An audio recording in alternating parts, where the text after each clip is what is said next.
Hi, my name is Jacqueline and this is Vicky, and we're here today to raise awareness on Duchenne muscular dystrophy. Today we're going to be going to campus and asking student volunteers to participate in our activity. We're basically going to have these participants go on a wheelchair for a 30-minute session, and just like they have a glimpse of the hardships that DMD patients have to go through throughout their life. And we're just going to raise awareness and show them what DMD is and like the effects of this disease. The purpose of this social experiment is to see if and how well students can maneuver themselves around campus using a wheelchair. Also, we'll be asking them questions about their experience in order to raise awareness and allow participants to gain some insight on what it's like to live with muscular dystrophy on a daily basis. Duchenne muscular dystrophy is basically an X-linked genetic disorder characterized by progressive muscle weakening and degeneration.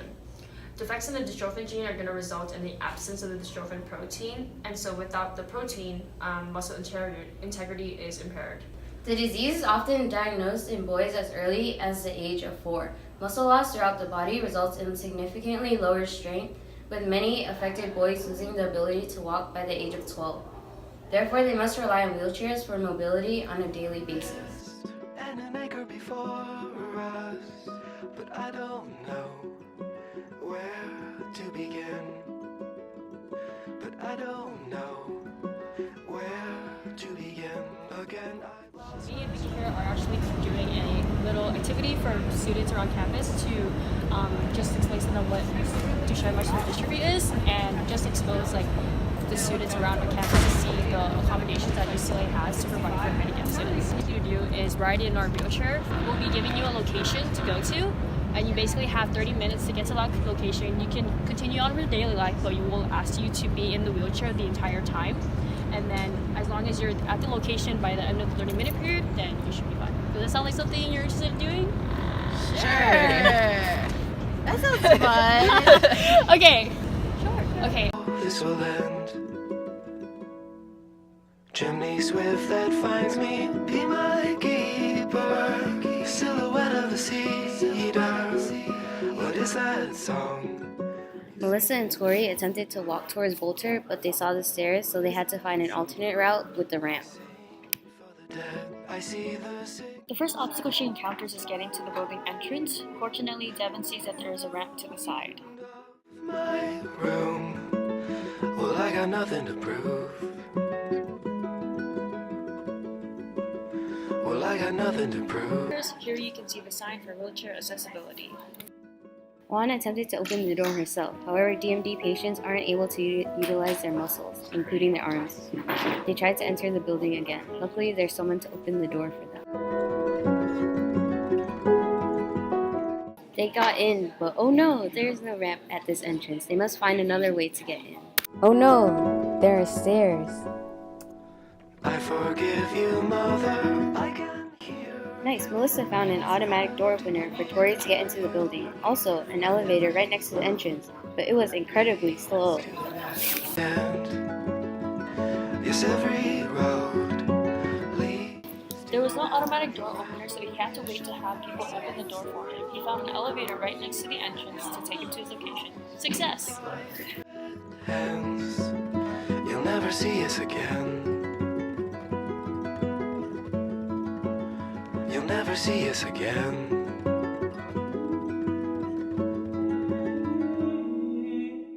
This was a location where not a lot of people were nearby, and so Melissa couldn't access the building. So how was your experience with the wheelchair? Or what are your general thoughts? Showed that it was like definitely a lot harder to get around than like when you're normally walking. You have to really consider like where you enter a building, and you know sometimes there wasn't even people around to hold the door open for you. Really difficult to like just get anywhere with a wheelchair because you kind of have to be dependent on someone pushing you. I realized afterwards that it's actually really hard, especially for the person taking care of me and pushing me around. They have to dedicate their time and energy to helping me get to places that I need to go. It's not as obvious finding paths that are made specifically for accessibility, and we found this sign, but it's not obvious. It looks like another plaque on a window, and the person that is in the wheelchair on the symbol is totally faded.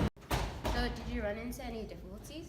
I did. So when we were walking or when we were being pushed around, it was really hard for us to know where to enter a building. There's no signs, there's no real direction. A lot of the buildings also didn't have the button to automatically open the door, so we either had to wait for someone or kind of struggle our way in. We did. While going to France, there was actually no button to open the door, so I don't really know how they would open the door if there was anyone there to help them.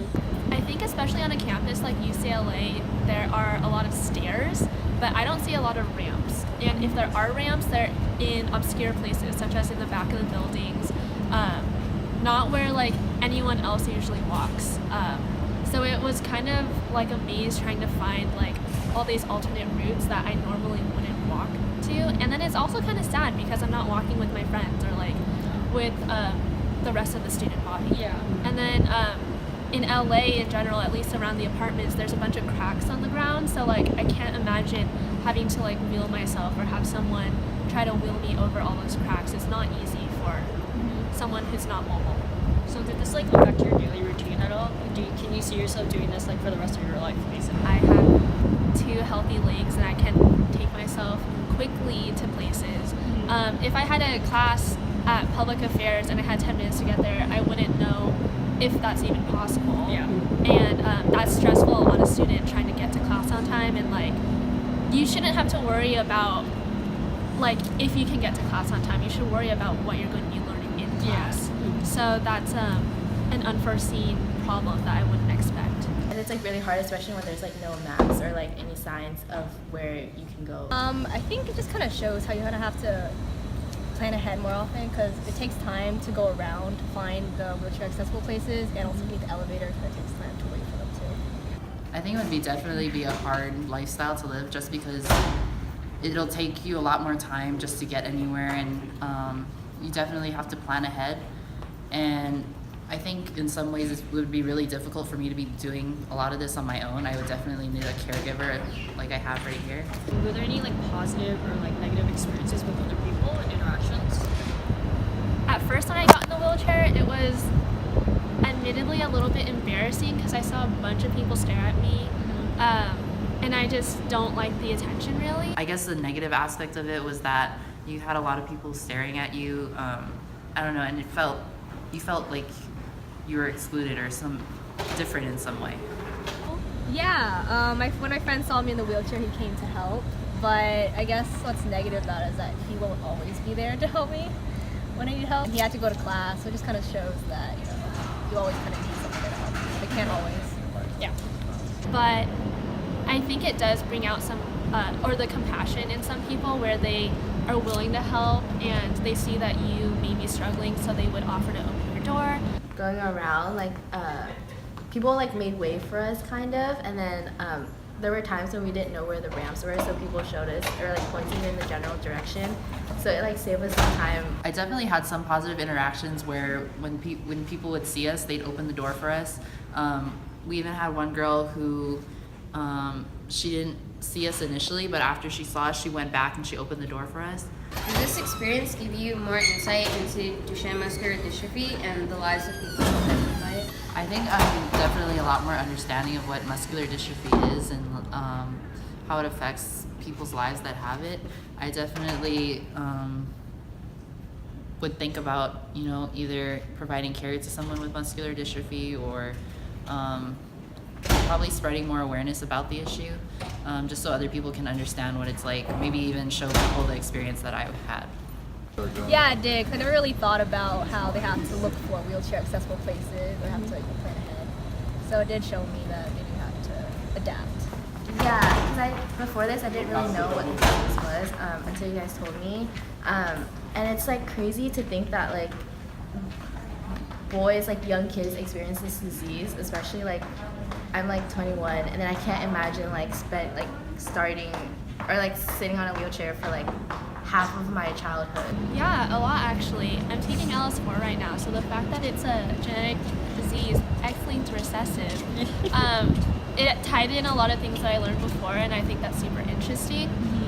Also, it made me like, I don't know, it kind of broke my heart for them that these young boys are affected at such a young age, and it affects their like entire lives actually, and it gives me a better appreciation for what I have, and sympathy and empathy for people who may have disabilities and DMD. So from this activity, as you can tell, people weren't really aware of what DMD patients have to go through on a daily basis. And so hopefully in the future, there can be a greater effort in the accommodations that the school can offer to these handicapped or special needs kids that are going to campus here so that they can better navigate around and go to class comfortably. Yeah, we definitely learned a lot from the experiment, and we hope that with greater awareness, there could be more accessibility for DMD patients, not only on campus, but also in public environments, wherever they need to go. Pull down the moon, one river's drive, paths of fate for you. Let's burn the pages